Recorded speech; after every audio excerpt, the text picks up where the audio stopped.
السلام عليكم، يسعد اوقاتكم احلى عالم بالعالم. اليوم بدنا نعمل مع بعض كبة نية، ما شاء الله المنظر ولا اروع من هيك، والطعم طلع معي شي ناهي على الاخر. بدي دوق واعطيكم طريقة التحضير. يا عيني يا عيني، مع مخلل الخيار ولا اطيب من هيك. اول شي بدي احط كوبين برغل ناعم، هي اول كوب وهي الثاني، ومن بعدها بدي احط كاسة مي دافية، وبدي اتركهم حبايب تقريبا شي نص ساعة حتى تتفتح حبة البرغل. فيكن تستخدموا البرغل الأصفر، فيكن تسووا بالبرغل الأحمر كمان بتطلع طيبة. هلأ بعد ما تفتحت حبة البرغل، شوفوا ما شاء الله، أنا مجهز هون بطاطا مسلوقة وبصل والجوز والريحان. هلأ بدي أفرم البرغل على المصفاية الناعمة. اليوم حبايب بدي ساويها بالبطاطا المسلوقة، ما بدي حط لحمة هبرة، لازم اللحمة الهبرة تكون تازة، وهون عنا بأوروبا ما في لحم تازة بنفس اليوم.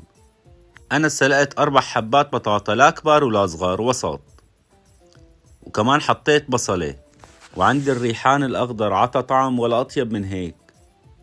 وفي نوع من البرغل موجود بالأسواق، ما في داعي للماكينة، بتفركوه على الإيد كمان بيصير. هلأ بدي أفرم الريحان. بدنا نساوي كبة نية شي على الأول، ومن بعدها حبايب بدي أحط الجوز. كل ما زدنا الجوز كل ما بتطلع أطيب.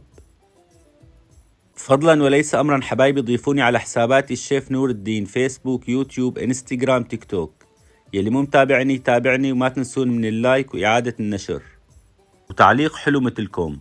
انتو أحلى عالم بالعالم. بالنهاية حبايب بدي أفرم قرن فليفلة أحمر. أول وحدة بيعطي طعم طيب، وتاني وحدة بيعطي لون حلو. إذا بتحبوا الحد فيكن تفرموه حار، وإذا ما بتحبوا الحد فيكن تفرموه حلو، حسب الرغبة. فضلا وليس أمرا مشاركة المقطع مشان يطلع عند أكبر عدد من المتابعين حبايب. هلا بدي أضيف البابريكا، فلفل أسود، كمون، أوريغانو والملح، وبدي أحط معلقة دبس فليفلة حارة، وأهم شي زيت الزيتون. وبدنا ندعكن دعكة تكون محترمة.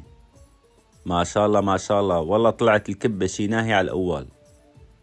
ساويناها بأسهل وأطيب طريقة، بس جربتوها إن شاء الله بتدعولي.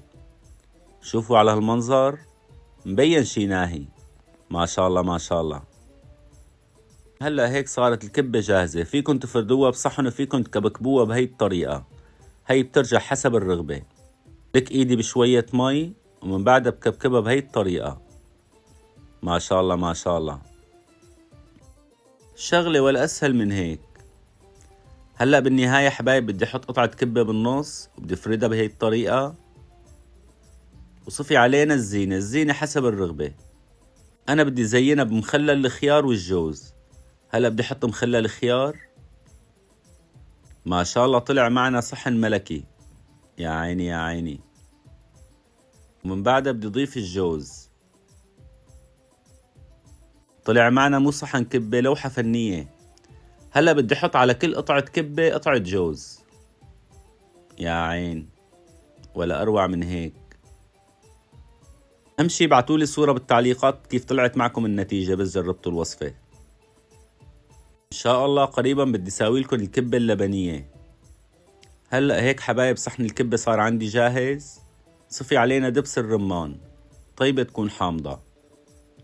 ما تنسوني من دعمكم يا غوالي، انتو أحلى عالم بالعالم. تحياتي إلكم أينما كنتم. بأمان الله حبايب، باي باي.